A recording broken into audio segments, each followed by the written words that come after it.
Bonjour et bienvenue à cette nouvelle vidéo pour apprendre le hockey. Aujourd'hui, on va aborder la transition défensive vers offensive. Mais avant d'aborder la transition en zone neutre, on va revoir la sortie de zone. On a déjà abordé la sortie de zone dans une vidéo antérieure, mais aujourd'hui, on va faire un rapide rappel de la sortie de zone parce qu'une sortie de zone, c'est une transition défensive vers offensive. Donc ici, on a une situation classique. Le défenseur est en fond de territoire avec la rondelle et ses autres joueurs, ses coéquipiers sont placés pour faire une sortie de zone. Donc, c'est quoi les options? Il peut faire une passe vers son ailier qui est sur le bord de la bande, prêt à recevoir la rondelle. Et dès qu'il reçoit la rondelle, qu'est-ce qu'il peut faire? Il peut tout simplement patiner et sortir la rondelle s'il n'y a pas de pression sur lui. Si jamais il y a un défenseur à la ligne bleue, il peut patiner vers le défenseur, chipper sur la bande et aller la récupérer derrière le défenseur, rendu en zone neutre. Sinon, il peut continuer à patiner vers le défenseur et faire une passe à son ailier qui vient l'appuyer et celui-ci va sortir avec de la vitesse en zone neutre.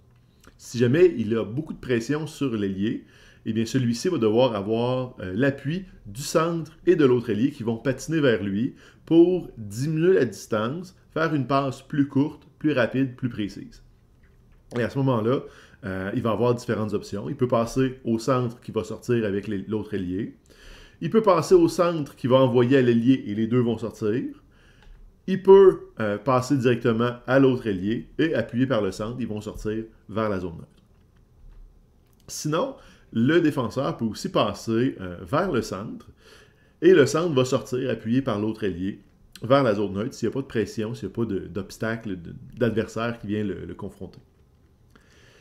Si il y a de la pression vers le centre, il peut faire une passe vers son allié qui va sortir aussi avec de la vitesse. Et s'il y a beaucoup de pression sur le centre et que le corridor de tir de passe est libre vers le centre, il peut envoyer à l'allié directement qui va pouvoir sortir avec de la vitesse vers la zone neutre. Donc on voit ici qu'on a quand même plusieurs options de passe et les options sont possibles grâce à la position des joueurs. Et c'est ce qu'on va voir en transition. Mais avant, on va vous montrer une mauvaise transition. Une situation de jeu qu'on voit régulièrement dans un match et qui est problématique. Donc, on a des joueurs de l'équipe adverse qui sont en contrôle de la rondelle et nos alliés viennent mettre de la pression sur les joueurs de l'autre équipe qui vont se débarrasser de la rondelle en la poussant le long de la bande qui va être récupérée par nos défenseurs. Alors, à ce moment-là, nos alliés, nos joueurs d'avant, savent qu'ils doivent revenir vers les défenseurs pour récupérer la rondelle parce qu'on veut diminuer la distance des passes pour avoir une passe plus rapide, plus précise et avoir moins de chances de se la faire intercepter. Sauf que, qu'est-ce qu'ils vont faire les avants? Ils vont revenir tous par le centre et ils vont rester très très près les uns des autres.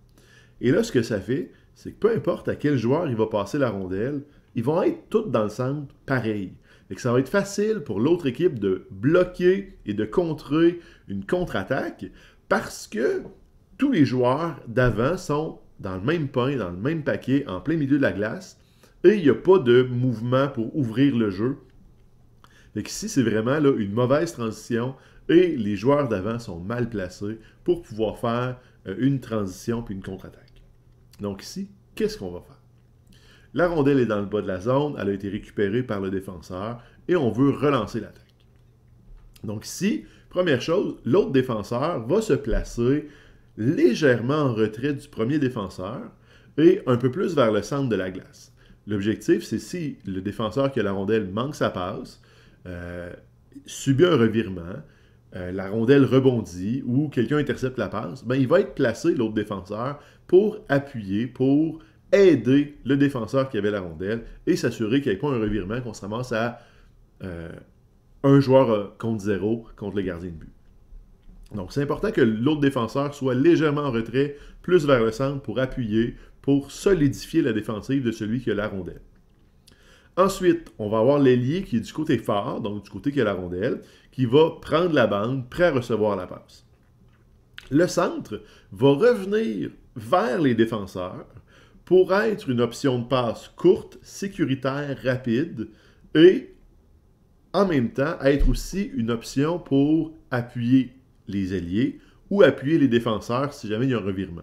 Donc le centre doit redescendre plus vers les défenseurs pour pouvoir les aider et sécuriser dans le fond la zone centrale. L'autre ailier va se trouver de l'autre côté, de son côté à lui, dans son corridor. Par contre, il n'est pas directement sur la bande. Dans le fond, lui, il faut qu'il soit capable de revenir vers le centre si nécessaire, de faire un repli défensif. Et comme il est du côté faible, mais il n'y a pas besoin d'être nécessairement collé sur la bande parce que la passe est quand même très très longue et des longues passes, c'est des passes qui sont à haut risque d'être interceptées et on ne veut pas faire ça. Donc, plus il va se rapprocher du centre, mieux ça va être. Ben, pas mieux, il ne faut pas qu'il soit dans le centre nécessairement, il faut qu'il soit dans son corridor. Donc ici, à peu près à mi-chemin entre le centre de la patinoire et la bande à lui. Avec ses positions, ben là, le défenseur qui a la rondelle peut faire plusieurs jeux différents. Il peut prendre la rondelle, l'envoyer à l'ailier qui va pouvoir pousser vers la zone adverse avec le centre et l'autre ailier qui vont l'appuyer dans son déplacement.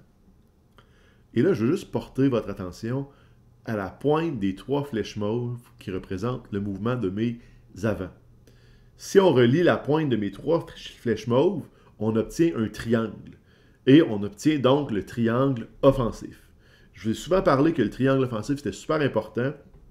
Et donc, dans cette transition, mes joueurs, après avoir reçu la rondelle, adoptent le triangle offensif, ce qui permet d'avoir des bonnes chances de marquer et de pousser en territoire adverse. Si jamais le joueur qui a le lié a de la pression sur lui, ben à ce moment-là, s'il reçoit la passe, il peut la rediriger vers le centre, qui se dirigeait vers lui avec de la vitesse, et donc qui puisse pousser en zone adverse. Par contre, si le centre est très occupé et que même le joueur de centre, la zone neutre est occupée, donc le joueur de centre a de la pression lui aussi, bien, il peut la rediriger encore vers l'autre ailier, l'ailier droit ici, qui est du côté faible, et à ce moment-là, qui peut avoir moins de pression et donc pousser. Donc, on a vraiment 3 passes qui ont été faites assez rapidement, qui permet de transitionner, se diriger de l'autre côté de la glace et dans la zone adverse. Le défenseur peut aussi envoyer au centre. Et si le centre n'a pas de position, bien, il peut patiner vers la zone adverse. Ici, il se dirige légèrement vers le côté faible, sachant que le côté fort était probablement plus occupé. Par contre, s'il y a de l'opposition au milieu de la zone neutre, eh bien, il peut tenter de déjouer, mais quand on essaie de déjouer un autre joueur, il y a des possibilités qu'on se fasse voler la rondelle, et là, on a un revirement, et il risque d'être en surnombre. Fait qu'on n'aime pas ça, on préfère faire des passes. Fait qu'ici, il faut absolument que mes alliés viennent l'aider. Si on prend l'ailier du côté fort, celui qui est à gauche, il y avait probablement un défenseur qui était sur lui, ou un autre allié qui était sur lui, qui l'empêchait de recevoir la rondelle.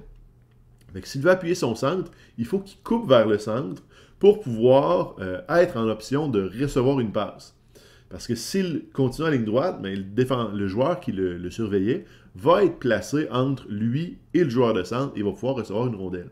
Donc, il va devoir se diriger vers l'intérieur pour pouvoir être dans une bonne ligne de passe. L'ailier du côté faible, bien, lui, il va continuer vers la bande parce qu'il est du côté faible, donc il n'y a probablement pas d'opposition énormément, donc il peut prendre de l'espace et donc être un petit peu plus loin de son centre. Et là, à ce moment-là, il devient 2 options de passe qui sont intéressantes, soit vers l'ailier gauche, soit vers l'ailier droit, et les deux peuvent attaquer de chacun de leur côté, dépendant de où est-ce que la passe est allée. Enfin, la dernière transition qu'on peut faire, c'est vraiment changer la rondelle de côté complètement. Le défenseur va faire une passe à l'autre défenseur. Donc, l'objectif, c'est de déplacer les joueurs et d'ouvrir le jeu. Fait que la rondelle va être rendue sur la palette de l'autre défenseur. Fait que tous mes joueurs doivent regarder la rondelle pour savoir quoi faire. Fait que quand on est en transition, il faut que tous les joueurs aient les yeux sur la rondelle pour savoir quoi faire et ils tournent la tête pour pouvoir se démarquer et se placer correctement. Donc ici, tous mes joueurs se déplacent. L'ailier qui était du côté faible doit aller prendre la bande pour recevoir la rondelle. Le centre revient vers le défenseur qui est maintenant en possession de la rondelle. L'autre ailier qui était sur la bande essaye de se démarquer en revenant vers le centre. Pas trop, juste assez. Et le deuxième défenseur, celui qui avait la rondelle au départ, revient vers le premier défenseur pour protéger le milieu et se met un petit peu en repli derrière l'autre défenseur. Et là, les options de passe sont les mêmes. Il peut faire une passe à l'ailier qui est maintenant du côté faible et qui peut monter rapidement dans la zone adverse. Il peut faire une passe vers le centre qui peut monter. Et si jamais le centre est occupé, il va pouvoir faire une passe à ses deux ailiers qui sont prêts, qui vont l'appuyer. Encore une fois, l'ailier du côté fort avait probablement un joueur qui le couvrait. Donc à ce moment-là, il va devoir couper vers le centre pour être une option de passe. Et l'autre ailier, s'il avance vers la ligne bleue, il peut recevoir une passe par le centre. Et à ce moment-là, on peut avancer vers la zone adverse. Donc ici, cette troisième méthode de transition permet donc de déplacer le jeu, ouvrir le jeu, peut-être prendre à contre-pied les joueurs adverses et donc de faire une poussée vers l'autre côté. Et dans ce genre de situation, il y a beaucoup de monde qui touche à la rondelle. Tous les joueurs doivent être bons pour faire des passes dans ce genre de transition. Par contre, quand on fait de la transition, il faut penser que le hockey, c'est un jeu de position. Fait que si vous connaissez vos positions, ça va être facile. Fait que si on reprend l'animation du début, on avait nos 3 joueurs de l'autre équipe qui avaient la rondelle. Nos joueurs adverses, nos joueurs d'avant ont mis de la pression sur les joueurs de l'autre équipe qui se sont débarrassés de la rondelle qui a été récupérée par les défenseurs. À ce moment-là, les joueurs d'avant reviennent vers les défenseurs, mais ils prennent leur position pour faire une bonne transition. Donc, l'ailier du côté fort prend la bande, le centre revient un peu plus vers les défenseurs pour les couvrir, et l'autre ailier du côté faible se déplace dans son corridor, mais il reste quand même une distance raisonnable pour pouvoir appuyer, peu importe de quel côté la rondelle va se diriger. Et si on applique un bon système de transition, à ce moment-là, on est plus souvent dans la zone adverse, plus de chances de marquer, plus de chances de gagner le match. Fait que si on applique ça, je suis sûr et certain que vous allez passer un bon match. Salut la gang, à la prochaine.